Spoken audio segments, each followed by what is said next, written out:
আসসালামু আলাইকুম রহমতুল্লাহ। যারা চায়না ট্যুরিস্ট বিষয়ে নতুন কেউ আসতে চান, সেক্ষেত্রে কিছু বিষয়ে আপনাদেরকে জানানোর জন্য আমার পক্ষ থেকে একটা ভিডিও। আমরা আসার পরে কি কি সমস্যায় পড়ছি বা কি কি অসুবিধা হয়েছে ছোটোখাটোভাবে আপনাদেরকে জানানোর চেষ্টা করব, যাতে আপনারা এটা থেকে সংশোধন হয়ে চায়নায় ঘুরতে আসতে পারেন। এই আমার সংক্ষিপ্ত ভিডিওটি না টেনে পুরোটা দেখুন। শেষে আমরা অনেক ঝামেলা পার করে ইমিগ্রেশন শেষ করলাম। তবে যারাই আসেন ইন্টারভিউ দেওয়ার মতো সক্ষমতা নিয়ে আসবেন। তবে যে যে জায়গায় যাবেন আপনারা অবশ্যই জেনে আসবেন। কি বলেন ভাই? চায়নাতে ফার্স্ট টাইম আসলে অবশ্যই ইন্টারভিউ দিতে হবে। এখানে জিজ্ঞেস করবো অনেক কোশ্চেন, কত টাকা নিয়ে আসছেন, কয়টা ক্রেডিট কার্ড আছে, এবং কোথায় কোথায় গেছেন আগে, এবং এখানে কোথায় ঘুরবেন, সম্পূর্ণ প্লেসগুলো মুখস্থ করে আসবেন। আমাদেরকে জিজ্ঞেস করছে, আমরা ঠিকঠাকই বলছি, আলহামদুলিল্লাহ কোনো সমস্যা হয়নি। Yes. Yeah. ঠিক আছে, এয়ারপোর্টে অনেক ঝামেলা শিকার করলাম। আসলে যারাই আসবেন সবকিছু জেনে শুনে ইউটিউবে অনেকগুলো ভিডিও দেওয়া থাকে, এগুলো দেখে দেখে তারপরে আসবেন। এটা হলো আমার আরেকটা হচ্ছে এয়ারপোর্টের ভিতরে থেকে কেউ আপনারা ট্যাক্সি নেবেন না, বাইরে থেকে ট্যাক্সি নিলে একটু কমে পাবেন। সেখানে অনেক ট্যাক্সি ড্রাইভার থাকে, এদের এদের বিষয় আসলে আমাদের যেহেতু জানা নাই। এখানে এসে যারা ট্যাক্সি ধরাবেন, যদি সিঙ্গেলে আসেন তাহলে এক কথা, যদি 2-3 জন থাকেন তাহলে সেক্ষেত্রে অবশ্যই কথা বলে নেবেন যে 3 জনের ভাড়ায় আমরা এটা দেব, না হলে ওরা সিঙ্গেলি আপনার থেকে ডাবল ভাড়া নেবে। তো এই জিনিসটা অবশ্যই খেয়াল রাখতে হবে। নতুন আসলে আমরা তো হয়তো এদেশে ভাষা বুঝি না বা জানি না, সেক্ষেত্রে আমাদের সাথে এই জিনিসগুলো হয়ে থাকে। তো এই বিষয়ে সবাই একটু জেনে বুঝে আসবেন। আমরা ঠিক করলাম 90। আমরা এই 2 জনে মিলে ঠিক করলাম 90 টাকা, 90 ইয়ান। এখন আমরা যখন 2 জনের কথা বললাম, পরবর্তীতে 90, 180 ইয়ান, পরবর্তীতে লাস্টে কথা কাটাকাটি করে 2 জন 100 ইয়ান দিয়ে আমরা যাচ্ছি আমাদের হোটেলে। তো সো এই বিষয়টা সবাই একটু খেয়াল করে আসার জন্য চেষ্টা করবেন। অবশেষে চলে এলাম আমাদের হোটেলে, জেমিস জয়েস ক্যাপিটাল। এটা গুয়াংজু সানিয়েলিতে পড়ছে। এটা হচ্ছে আমাদের হোটেলের ভিতরের দৃশ্য দেখাবো। খুবই সুন্দরভাবে তারা প্রত্যেকটা জিনিস গুছিয়ে রেখেছে। ট্যাক্সিতে অনেক ভয় পেয়ে গেছি, ভাবলাম কোনো আথাড়াতে দেয়নি। আমরা যে হোটেলে উঠছি, হোটেলটা আসলে এয়ারপোর্ট থেকে অনেক দূরে, আধা ঘন্টার মতো, প্রায় 31 মিনিট লাগছে। আমি তো কিছুটা ভয় পেয়ে গেলাম যে রাস্তার পাশে নিয়ে কোনো হাতাটাতে দেয়নি। না, চাইনিজ অনেক ভালো। তবে আমরা চেকিং করতে এসে একটা ঝামেলা পড়লাম। সেটা হচ্ছে আমাদেরকে বলা হয়েছে যে ইমিগ্রেশন থেকে পুলিশ আমাদের নামে কমপ্লেন করছে, তাই আমাদেরকে কালকে সকাল 10টার মধ্যে দেখা করতে হবে থানায়। আমরা চায়না আসার পরে যে একটা অভিজ্ঞতা হলো, সেটা হচ্ছে আমরা যখন এয়ারপোর্টে ছিলাম তখন আমাদের এই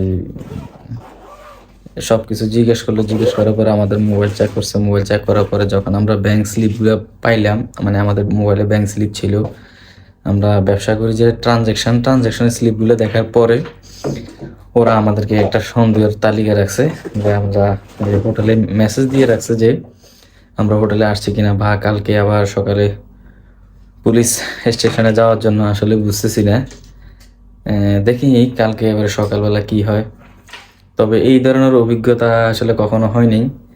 তো নেক্সট টাইম যারা আসবেন তারাও এগুলা বুঝে শুনে আসার জন্য চেষ্টা করবেন।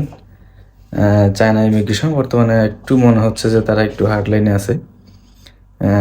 এটা হয়তো আমাদের বাঙালির জন্যই, কিন্তু অন্য কোনো কান্ট্রির লোকজনকে এভাবে এরকম চেকিং করে না। শুধু একমাত্র বাঙালি দেখলে মনে হয় যেন এই জিনিসটা আসলে করে থাকে।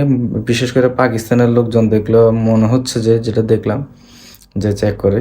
দেখি এবার ইনশাল্লাহ সকালে কি হয়। সকাল হয়ে গেছে, আমরা অবশেষে উঠে গেলাম।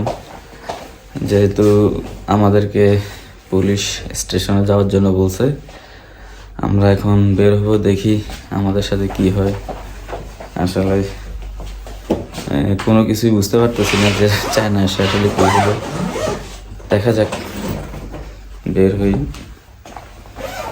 যা আছে তো তা হবেই। এখন বের হয়ে আল্লাহর নাম নিয়ে দেখা যাক। আলহামদুলিল্লাহ কোনো ভয় নেই, আমরা আমাদের জায়গা থেকে অনেস্ট আছি। তারপরও হঠাৎ যে কেন বা কী কারণে ইমিগ্রেশন এটা করলো বুঝতেছি না। দেখি আমরা এখন যাব থানার দিকে। আমাদের সাথে আছে হোটেলের একজন প্রতিনিধি, তাকে আমাদের সাথে দেওয়া হয়েছে যাতে আমাদেরকে থানায় নিয়ে যায়। এখানে আসলাম, আসার পর ভাই কি বুঝতে পারলেন? আমাদের সাথে অনেকেরই ডাক দিছে। সেম কারণে এখন ওইখানে একটা নাকি ফিঙ্গার ছবি তুলছে, ছবি তুলে ফিঙ্গার নিয়ে বসে চলে যাওয়ার জন্য। এখন দেখা যাক, আসলে খুব একটা আতঙ্কে ছিলাম। আমাদের সাথে আরো কিছু লোক ছিল, ওদেরকে সামনে চলে গেছে, ওদেরকে সামনে নিয়ে একবার ছেড়ে দিছে। আমরা এখানে আসার পরে আমাদের পাসপোর্টের এক কপি ছবি তুললো, আমাদের বাংলাদেশি ফোন নাম্বারটা রাখলো, রাখার পরে বললো যে তোমাদের কাজ শেষ, তোমরা চলে যাও।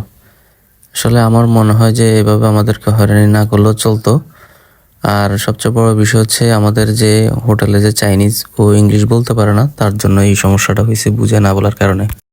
যে একটা ভয় পাইছিলাম, অবশেষে ভয়টা মুক্ত হইল।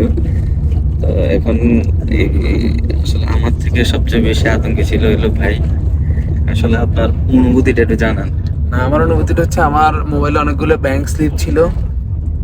যে আমি যদি ব্যবসা বাণিজ্য করি, পাশাপাশি আমার সৌদি আরবের রিয়েল টিএলের ছবি ছিল। তো আমি চিন্তা করলাম যে এরা কোনো আবার এগুলোকে নিয়ে কোনো আবার ক্রাইম মনে করে কোনো কোনো ধরনের হ্যাসেলমেন্ট করে কিনা, এটা নিয়ে আমি একটু আতঙ্কে ছিলাম সত্যি কথা বলতে গেলে। কারণ আমার অনেকগুলো ব্যাংক স্লিপ ছিল বাংলাদেশের, প্লাস হচ্ছে যে সৌদি আরব। তাই এটা একটা ইস্যু ভাবছিলাম আর কি আমি। এখন দেখি যে না, এটা আসলে ওই ইস্যু না। ওরা হয়তো কেন করছে, এখন চাইনিজে জিজ্ঞেস করলাম, আমাদের হোটেলের সাথে যে আসছে ওকে জিজ্ঞেস করলাম, ও বলছে যে ও জানে না আসলে আমাদের কোন ইস্যুতে আমাদেরকে ডাক দিচ্ছে। কারণ হয়তো ইনফরমেশনে কোনো ঘাটতি ছিল, বা আমাদের বলতে হয়তো আমরা বলছি একটা, ওরা বুঝছে আর একটা, এরকম কিছু মনে হচ্ছে আর কি। আমার কাছে যেটা মনে হচ্ছে যে আমরা আসলে এখান থেকে এসে অনেকে ফেকে যায়, মানে তারা কনফার্ম হওয়ার জন্য যে আমরা আছে কিনা। আমার মনে হচ্ছে জাস্ট এটাই আমাদেরকে ভেরিফাইড করছে, এটাই। যাই হোক, যদি কেউ চায় না আসার পরে যদি এইরকম কোনো সমস্যায় পড়েন, আতঙ্কিত হওয়ার কোনো কারণ নেই। এটা সবাই আসলে আমরা আসলে রাত্রে বুঝে ঘুমাতে পারি না যে আসলে আমরা তো কোনো কিছু করলাম না, আমাদেরকে কেন আসলে ডাক দিল। তো যাই হোক, এই বিষয়ে আর কেউ আশা করি ভয় পাবেন না। কথা বলতে আরো বেশ কয়েকটা দেশে ট্রাভেল করলাম, এইরকম একটা হ্যারাসমেন্টের শিকার বা একটা মেন্টালি প্রেশার কখনোই ছিল না, যেটা আসলে চায়নাতে এসে অভিজ্ঞতা হলো।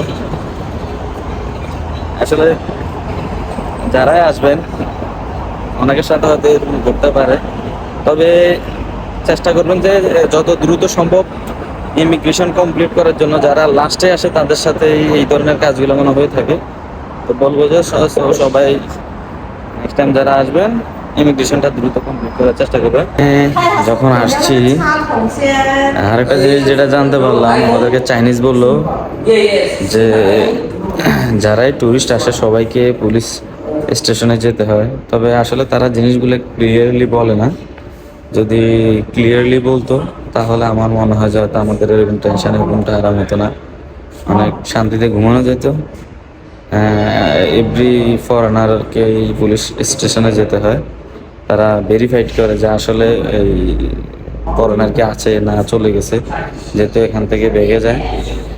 এই জন্যই আসলে তাদের এটা করা। তো আসলে এভাবে আমাদেরকে মনে হয় মেন্টালি প্রেশারে না রাখলেও চলতো। যাই হোক, নতুন দেশে ভ্রমণে নতুন একটা অভিজ্ঞতা আপনাদের সাথে শেয়ার করলাম। ভিডিওটি এখানেই শেষ করলাম। সবাই ভালো থাকবেন, সুস্থ থাকবেন। আল্লাহ হাফেজ।